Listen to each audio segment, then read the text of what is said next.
सेना की भर्ती के आवेदन पत्र में जाति प्रमाण पत्र की आवश्यकता है।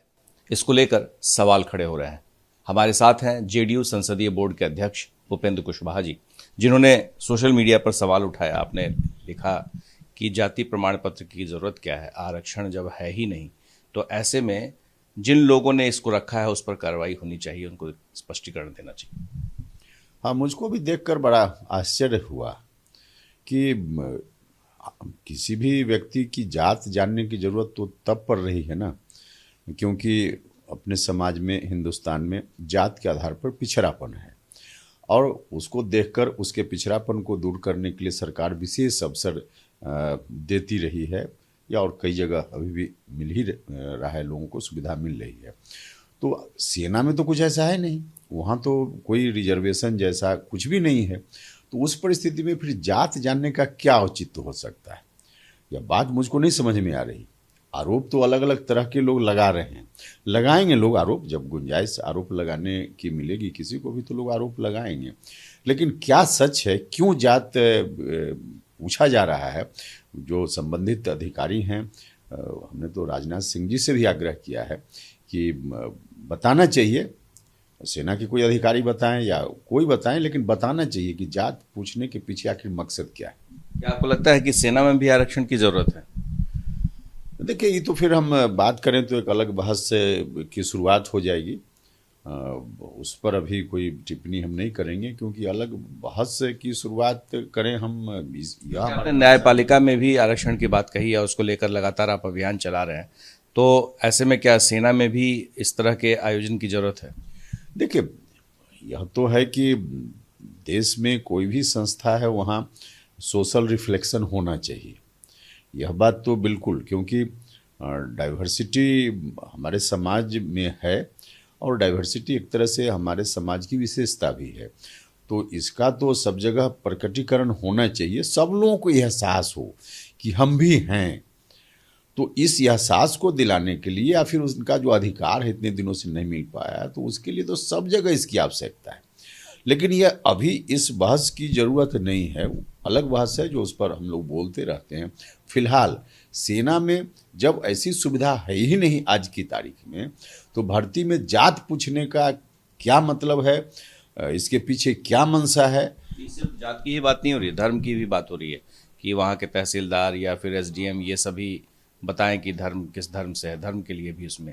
हाँ, ठीक बता रहे हैं आप, जात के साथ साथ धर्म पूछने की भी बात उसमें, कॉलम हमने देखा है, उसमें जात का सर्टिफिकेट देना है, धर्म का सर्टिफिकेट देना है। तो जो लोग हैं उनको बताना चाहिए कि आखिर इसके पीछे क्या मंशा है, विभाग की मंशा, सरकार की मंशा, क्यों लोग पूछ रहे हैं ऐसा? क्योंकि लोग भर्ती होंगे, जाएंगे तो देश के लिए लड़ेंगे, तो देश के लिए लड़ने के लिए किसी खास जात का कोई व्यक्ति हो, इसकी आवश्यकता भी नहीं है। और फिर वहाँ एक इस तरह से जात पूछकर, धर्म पूछकर आखिर उसको क्या दिखाना चाहते हैं, उसके पीछे उससे क्या लाभ हो पाएगा, कोई तो हमको बताए। आपको लगता है कि इससे नुकसान है देश को? एक तरह से इसका अगर दुरुपयोग किया गया, क्योंकि सदुपयोग तो कुछ नहीं है, जब कोई सुविधा है नहीं, कोई आरक्षण की बात है नहीं, तो इसका सदुपयोग तो कुछ नहीं है। दुरुपयोग की गुंजाइश तो तब भी बच जाती है। जात जानकर दुरुपयोग हो ही जाएगा ऐसा हम कोई आरोप नहीं लगा रहे हैं, लेकिन आशंका तो हो सकती है, भविष्य में कोई गुंजाइश तो बनती है इसके दुरुपयोग की। आपको नहीं लगता है कि जैसे पुलिस संस्थान में या कोई भी इंस्टीट्यूशन इस तरह का है, तो वहाँ पर जाति के आधार पर जब भर्ती होती है तो आपस में देखा गया है कि एक साथ एक टीम वर्क नहीं हो पाता है, अलग से रसोइया भी होता है, अलग अलग रसोई कराए जाते हैं, खाना पकाए जाते हैं, कहीं अहिर, कहीं जाट, कहीं मुसलमान, कहीं हिंदू में भी अलग अलग जाति के होते हैं, तो ये सब चीज़ वहाँ भी शुरू हो जाएगा।